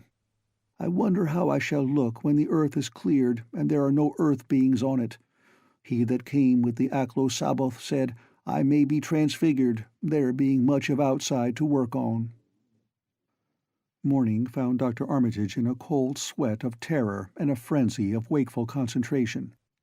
He had not left the manuscript all night, but sat at his table under the electric light, turning page after page with shaking hands as fast as he could decipher the cryptic text. He had nervously telephoned his wife he would not be home, and when she brought him a breakfast from the house he could scarcely dispose of a mouthful. All that day he read on, now and then halted maddeningly as a reapplication of the complex key became necessary. Lunch and dinner were brought him, but he ate only the smallest fraction of either. Toward the middle of the next night he drowsed off in his chair, but soon woke out of a tangle of nightmares almost as hideous as the truths and menaces to man's existence that he had uncovered. On the morning of September 4th, Professor Rice and Dr. Morgan insisted on seeing him for a while, and departed trembling and ashen-gray. That evening he went to bed, but slept only fitfully. Wednesday, the next day, he was back at the manuscript, and began to take copious notes both from the current sections and from those he had already deciphered. In the small hours of that night he slept a little in an easy-chair in his office, but was at the manuscript again before dawn. Some time before noon his physician, Dr. Hartwell, called to see him and insisted that he cease work. He refused, intimating that it was of the most vital importance for him to complete the reading of the diary, and promising an explanation in due course of time. That evening, just as twilight fell, he finished his terrible perusal and sank back exhausted. His wife, bringing his dinner, found him in a half-comatose state, but he was conscious enough to warn her off with a sharp cry when he saw her eyes wander toward the notes he had taken. Weakly rising, he gathered up the scribbled papers and sealed them all in a great envelope, which he immediately placed in his inside coat pocket. He had sufficient strength to get home, but was so clearly in need of medical aid that Dr. Hartwell was summoned at once. As the doctor put him to bed, he could only mutter over and over again, "But what in God's name can we do?" Dr. Armitage slept, but was partly delirious the next day. He made no explanations to Hartwell, but in his calmer moments spoke of the imperative need of a long conference with Rice and Morgan. His wilder wanderings were very startling indeed, including frantic appeals that something in a boarded-up farmhouse be destroyed, and fantastic references to some plan for the extirpation of the entire human race and all animal and vegetable life from the earth by some terrible elder race of beings from another dimension. He would shout that the world was in danger, since the elder things wished to strip it and drag it away from the solar system and cosmos of matter into some other plane or phase of entity from which it had once fallen, vigintillions of eons ago. At other times he would call for the dreaded Necronomicon and the Demonolatreia of Remigius, in which he seemed hopeful of finding some formula to check the peril he conjured up. "Stop them! Stop them!" he would shout. "Those Whateleys meant to let them in, and the worst of all is left. Tell Rice and Morgan we must do something. It's a blind business, but I know how to make the powder. It hasn't been fed since the 2nd of August, when Wilbur came here to his death, and at that rate—" But Armitage had a sound physique despite his 73 years, and slept off his disorder that night without developing any real fever. He woke late Friday, clear of head, though sober, with a gnawing fear and tremendous sense of responsibility. Saturday afternoon he felt able to go over to the library and summon Rice and Morgan for a conference, and the rest of that day and evening the three men tortured their brains in the wildest speculation and the most desperate debate. Strange and terrible books were drawn voluminously from the stacked shelves and from secure places of storage, and diagrams and formulae were copied with feverish haste and in bewildering abundance. Of skepticism there was none. All three had seen the body of Wilbur Whately as it lay on the floor in a room of that very building, and after that not one of them could feel even slightly inclined to treat the diary as a madman's raving. Opinions were divided as to notifying the Massachusetts State Police, and the negative finally won. There were things involved which simply could not be believed by those who had not seen a sample, as indeed was made clear during certain subsequent investigations. Late at night the conference disbanded without having developed a definite plan, but all day Sunday Armitage was busy comparing formulae and mixing chemicals obtained from the college laboratory. The more he reflected on the hellish diary, the more he was inclined to doubt the efficacy of any material agent in stamping out the entity which Wilbur Whately had left behind him, the earth-threatening entity which, unknown to him, was to burst forth in a few hours and become the memorable Dunwich Horror. Monday was a repetition of Sunday with Dr. Armitage, for the task in hand required an infinity of research and experiment. Further consultations of the monstrous diary brought about various changes of plan, and he knew that even in the end a large amount of uncertainty must remain. By Tuesday he had a definite line of action mapped out, and believed he would try a trip to Dunwich within a week. Then on Wednesday the great shock came. Tucked obscurely away in a corner of the Arkham Advertiser was a facetious little item from the Associated Press, telling what a record-breaking monster the bootleg whiskey of Dunwich had raised up. Armitage, half stunned, could only telephone for Rice and Morgan. Far into the night they discussed, and the next day was a whirlwind of preparation on the part of them all. Armitage knew he would be meddling with terrible powers, yet saw that there was no other way to annul the deeper and more malign meddling which others had done before him. 9. Friday morning, Armitage, Rice, and Morgan set out by motor for Dunwich, arriving at the village about 1 in the afternoon. The day was pleasant, but even in the brightest sunlight a kind of quiet dread and portent seemed to hover about the strangely domed hills and the deep, shadowy ravines of the stricken region. Now and then, on some mountain top, a gaunt circle of stones could be glimpsed against the sky. From the air of hushed fright at Osborne's store, they knew something hideous had happened, and soon learned of the annihilation of the Elmer Fry house and family. Throughout that afternoon they rode around Dunwich, questioning the natives concerning all that had occurred, and seeing for themselves with rising pangs of horror the drear Fry ruins with their lingering traces of the tarry stickiness, the blasphemous tracks in the Fry yard, the wounded Seth Bishop cattle, and the enormous swaths of disturbed vegetation in various places. The trail up and down Sentinel Hill seemed to Armitage of almost cataclysmic significance, and he looked long at the sinister, altar-like stone on the summit. At length the visitors, apprised of a party of state police which had come from Aylesbury that morning in response to the first telephone reports of the Fry tragedy, decided to seek out the officers and compare notes as far as practicable. This, however, they found more easily planned than performed, since no sign of the party could be found in any direction. There had been 5 of them in a car, but now the car stood empty near the ruins in the Fry yard. The natives, all of whom had talked with the policeman, seemed at first as perplexed as Armitage and his companions. Then old Sam Hutchins thought of something and turned pale, nudging Fred Farr and pointing to the dank, deep hollow that yawned close by.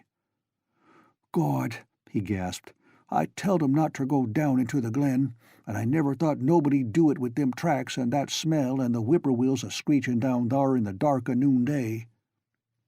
A cold shudder ran through the natives and visitors alike, and every ear seemed strained in a kind of instinctive, unconscious listening. Armitage, now that he had actually come upon the horror and its monstrous work, trembled with the responsibility he felt to be his. Night would soon fall, and it was then that the mountainous blasphemy lumbered upon its eldritch course. Negotium perambulans in tenebris.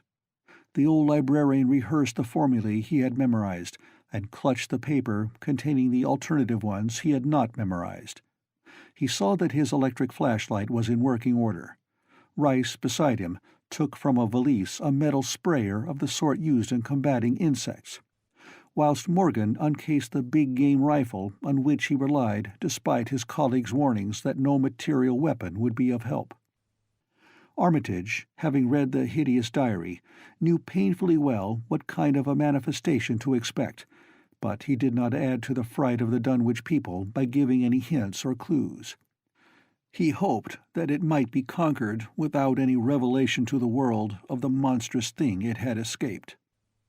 As the shadows gathered, the natives commenced to disperse homeward, anxious to bar themselves indoors, despite the present evidence that all human locks and bolts were useless before a force that could bend trees and crush houses when it chose.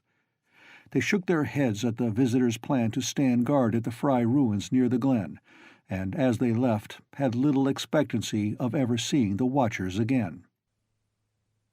There were rumblings under the hills that night, and the whippoorwills piped threateningly. Once in a while a wind, sweeping up out of Cold Spring Glen, would bring a touch of ineffable fetor to the heavy night air.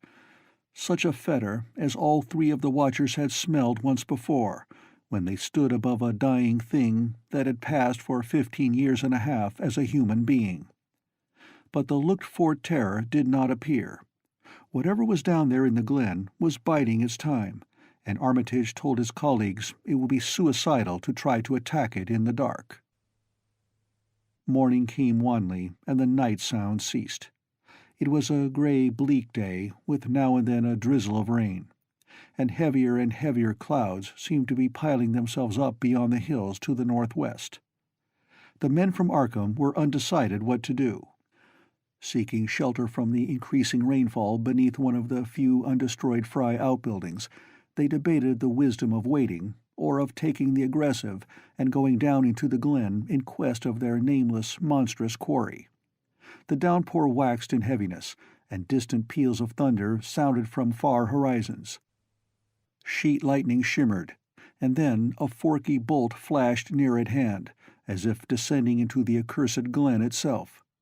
The sky grew very dark, and the watchers hoped that the storm would prove a short, sharp one, followed by clear weather.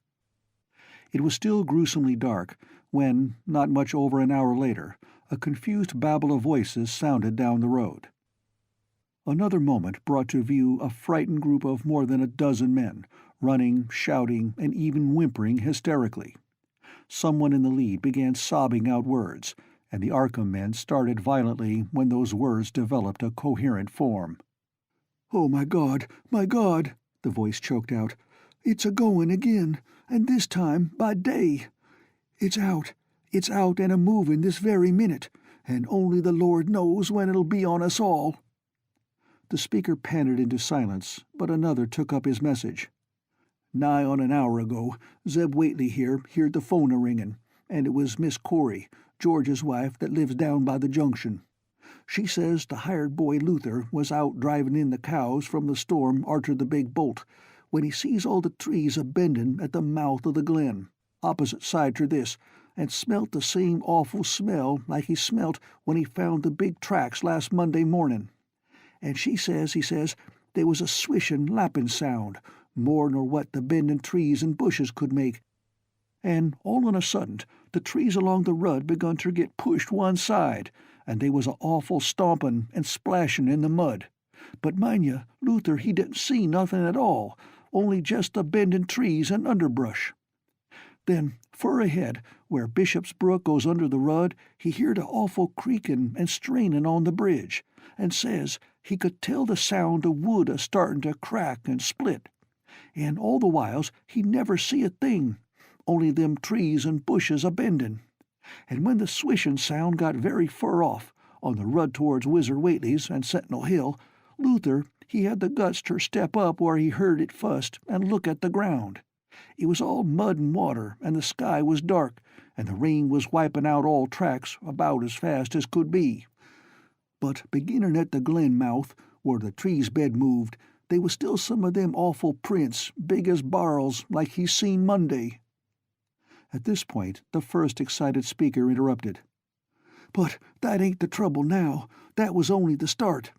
Zeb here was callin' folks up, and everybody was a-listenin' in when a call from Seth Bishop's cut in. His housekeeper, Sally, was carrying on fit to kill. She just see the trees a-bendin' beside the rud, and says they was a kind of mushy sound, like a elephant puffin' and treadin', a-headin' for the house.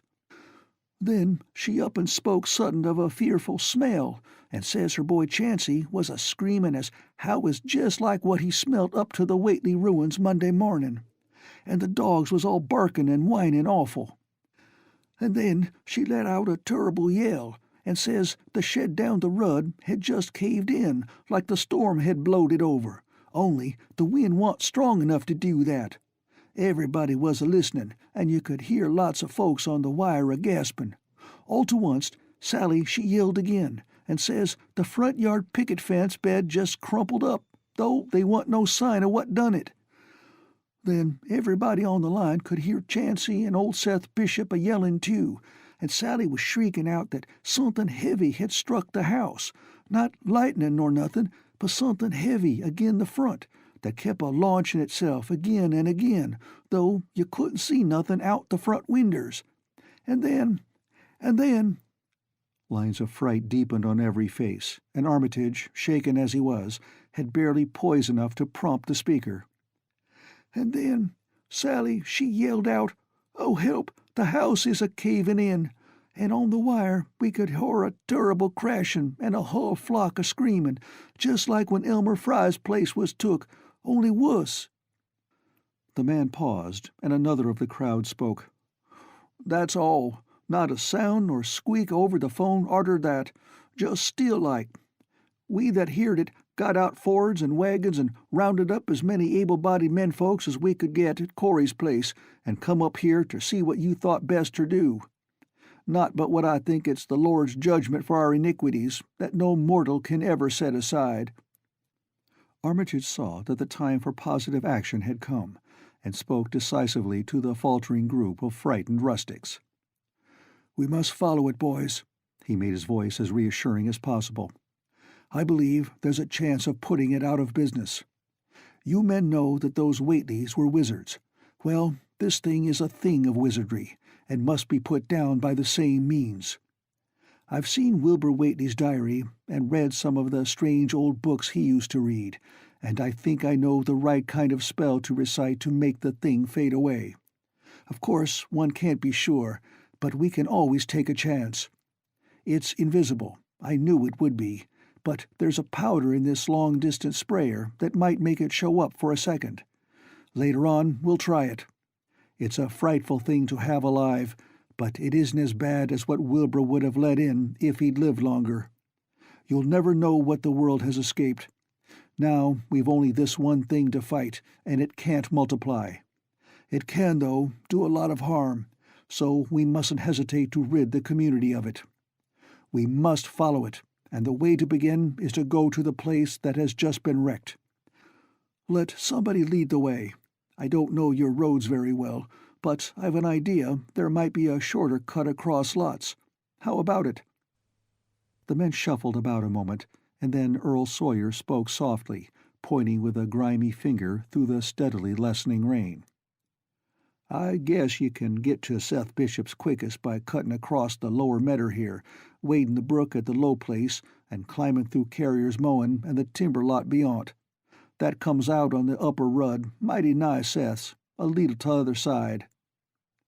Armitage, with Rice and Morgan, started to walk in the direction indicated, and most of the natives followed slowly. The sky was growing lighter, and there were signs that the storm had worn itself away.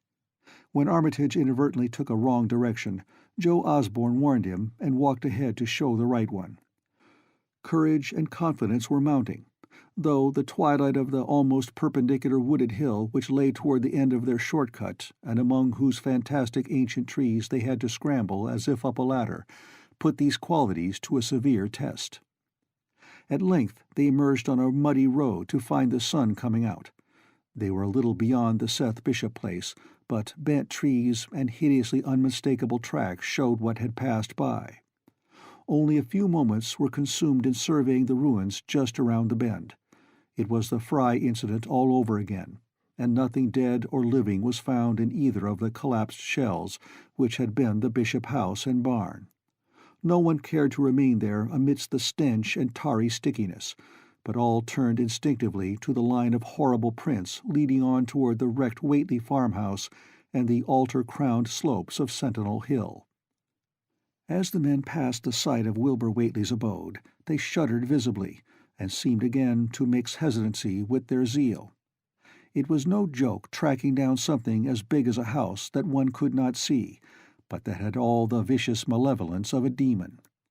Opposite the base of Sentinel Hill the tracks left the road, and there was a fresh bending and matting visible along the broad swath marking the monster's former route to and from the summit.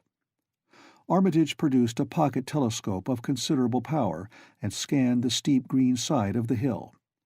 Then he handed the instrument to Morgan, whose sight was keener. After a moment of gazing, Morgan cried out sharply, passing the glass to Earl Sawyer and indicating a certain spot on the slope with his finger. Sawyer, as clumsy as most non-users of optical devices are, fumbled a while, but eventually focused the lenses with Armitage's aid. When he did so, his cry was less restrained than Morgan's had been. "God almighty, the grass and bushes is a-movin'. It's a-goin' up, slow-like, creepin' up ter the top this minute. Heaven only knows what fur." Then the germ of panic seemed to spread among the seekers. It was one thing to chase the nameless entity, but quite another to find it. Spells might be all right, but suppose they weren't? Voices began questioning Armitage about what he knew of the thing, and no reply seemed quite to satisfy. Everyone seemed to feel himself in close proximity to phases of nature and of being utterly forbidden, and wholly outside the sane experience of mankind. 10. In the end, the three men from Arkham, old, white-bearded Dr. Armitage, stocky, iron-gray Professor Rice, and lean, youngish Dr. Morgan, ascended the mountain alone. After much patient instruction regarding its focusing and use, they left the telescope with the frightened group that remained in the road. And as they climbed, they were watched closely by those among whom the glass was passed around. It was hard going, and Armitage had to be helped more than once. High above the toiling group, the great swath trembled as its hellish maker repassed with snail-like deliberateness. Then it was obvious that the pursuers were gaining. Curtis Whately, of the undecayed branch, was holding the telescope when the Arkham party detoured radically from the swath. He told the crowd that the men were evidently trying to get to a subordinate peak which overlooked the swath at a point considerably ahead of where the shrubbery was now bending.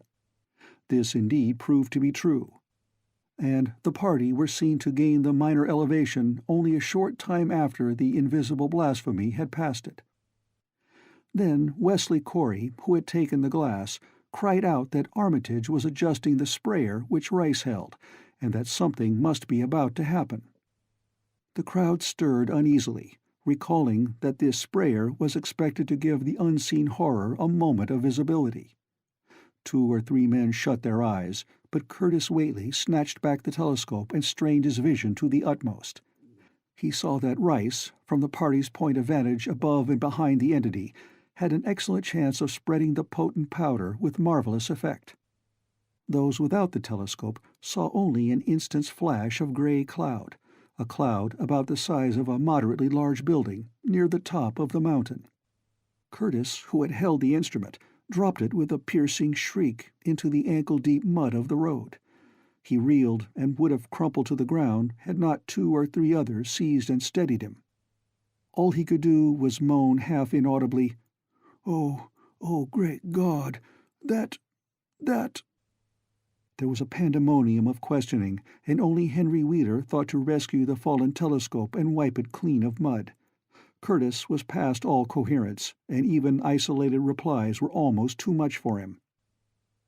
"Bigger'n a barn, all made of squirmin' ropes. Hull thing sort of shaped like a hen's egg, bigger'n anything, with dozens of legs like hogs' heads that half shut up when they step. Nothing solid about it, all like jelly, and made of separate wrigglin' ropes pushed close together. Great bulgin' eyes all over it, 10 or 20 mouths or trunks a-stickin' out all along the sides, big as stovepipes, and all a-tossin' and openin' and shuttin', all gray, with kinder blue or purple rings, and God in heaven, that half-face on top." This final memory, whatever it was, proved too much for poor Curtis, and he collapsed completely before he could say more. Fred Farr and Will Hutchins carried him to the roadside and laid him on the damp grass. Henry Wheeler, trembling, turned the rescue telescope on the mountain to see what he might. Through the lenses were discernible 3 tiny figures, apparently running toward the summit as fast as the steep incline allowed. Only these, nothing more. Then everyone noticed a strangely unseasonable noise in the deep valley behind, and even in the underbrush of Sentinel Hill itself. It was the piping of unnumbered whippoorwills, and in their shrill chorus there seemed to lurk a note of tense and evil expectancy. Earl Sawyer now took the telescope and reported the three figures as standing on the topmost ridge, virtually level with the altar stone but at a considerable distance from it. One figure, he said, seemed to be raising its hands above its head at rhythmic intervals, and as Sawyer mentioned the circumstance, the crowd seemed to hear a faint, half-musical sound from the distance, as if a loud chant were accompanying the gestures. The weird silhouette on that remote peak must have been a spectacle of infinite grotesqueness and impressiveness, but no observer was in a mood for aesthetic appreciation. "I guess he's saying the spell," whispered Wheeler as he snatched back the telescope. The whippoorwills were piping wildly, and in a singularly curious, irregular rhythm, quite unlike that of the visible ritual. Suddenly the sunshine seemed to lessen without the intervention of any discernible cloud. It was a very peculiar phenomenon, and was plainly marked by all. A rumbling sound seemed brewing beneath the hills, mixed strangely with a concordant rumbling, which clearly came from the sky. Lightning flashed aloft, and the wondering crowd looked in vain for the portents of storm. The chanting of the men from Arkham now became unmistakable, and Wheeler saw through the glass that they were all raising their arms in the rhythmic incantation. From some farmhouse far away came the frantic barking of dogs. The change in the quality of the daylight increased, and the crowd gazed about the horizon in wonder. A purplish darkness, born of nothing more than a spectral deepening of the sky's blue, pressed down upon the rumbling hills.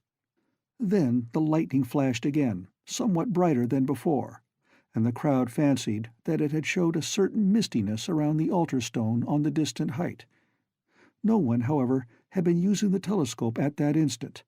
The whippoorwills continued their irregular pulsation, and the men of Dunwich braced themselves tensely against some imponderable menace with which the atmosphere seemed surcharged. Without warning came those deep, cracked, raucous vocal sounds which will never leave the memory of the stricken group who heard them. Not from any human throat were they born, for the organs of man can yield no such acoustic perversions. Rather, one would have said they came from the pit itself, had not their source been so unmistakably the altar stone on the peak. It is almost erroneous to call them sounds at all, since so much of their ghastly, infra-bass timbre spoke to dim seats of consciousness and terror far subtler than the ear. Yet one must do so, since their form was indisputably, though vaguely, that of half-articulate words. They were loud as the rumblings and the thunder above which they echoed, yet did they come from no visible being.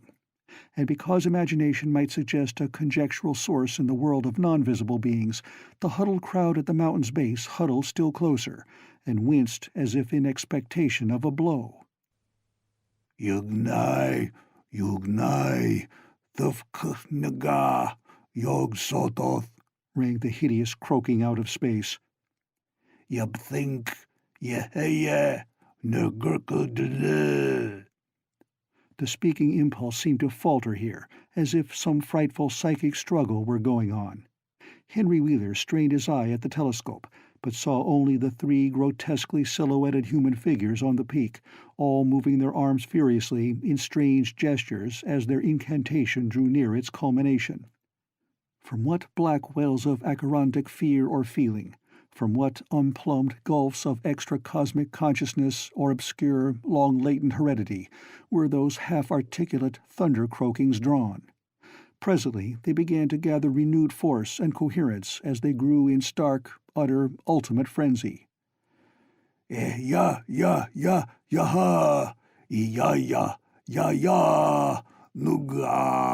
nunga, yo, help,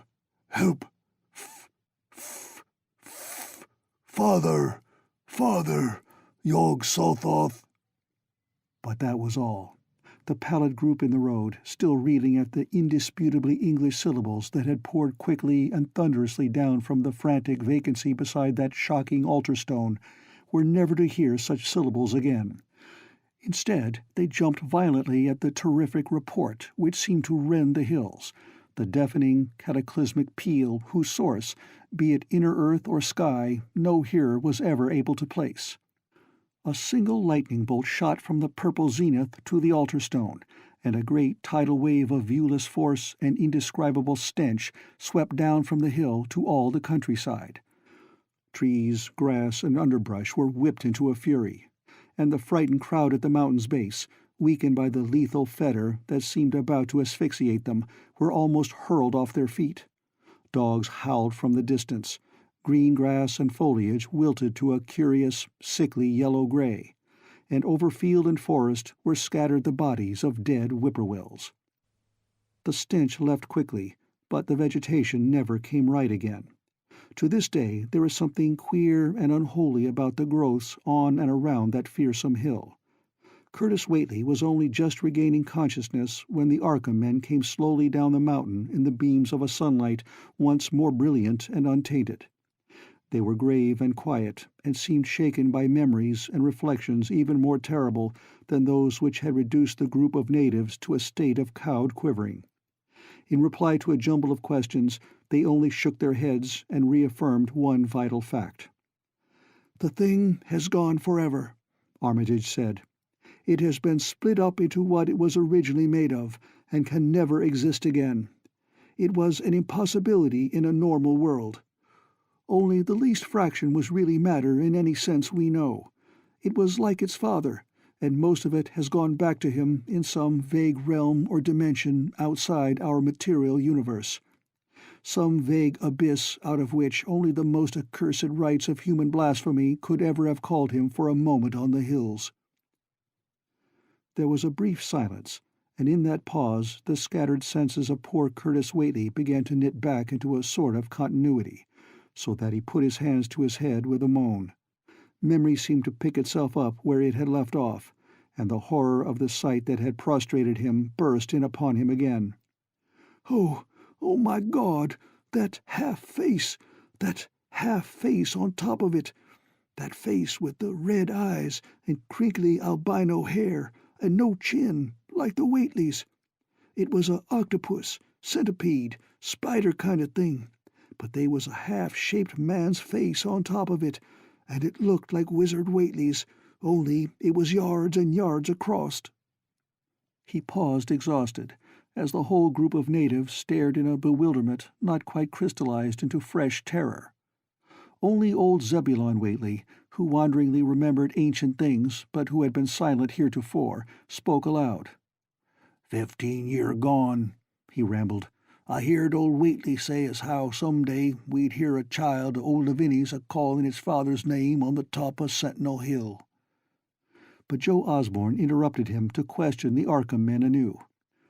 "What was it, anyhow? And however did young Wizard Whately call it out of the air it come from?" Armitage chose his words carefully.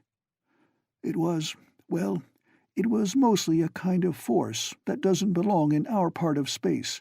A kind of force that acts and grows and shapes itself by other laws than those of our sort of nature. We have no business calling in such things from outside, and only very wicked people and very wicked cults ever try to. There was some of it in Wilbur Whately himself, enough to make a devil and a precocious monster of him, and to make his passing out a pretty terrible sight. I'm going to burn his accursed diary, and if you men are wise, you'll dynamite that altar stone up there and pull down all the rings of standing stones on the other hills. Things like that brought down the beings those Whateleys were so fond of, the beings they were going to let in tangibly to wipe out the human race and drag the earth off to some nameless place for some nameless purpose. But as to this thing we've just sent back, the Whateleys raised it for a terrible part in the doings that were to come. It grew fast and big from the same reason that Wilbur grew fast and big, but it beat him because it had a greater share of the outsideness in it. You needn't ask how Wilbur called it out of the air. He didn't call it out. It was his twin brother, but it looked more like the father than he did." The end of The Dunwich Horror by H.P. Lovecraft.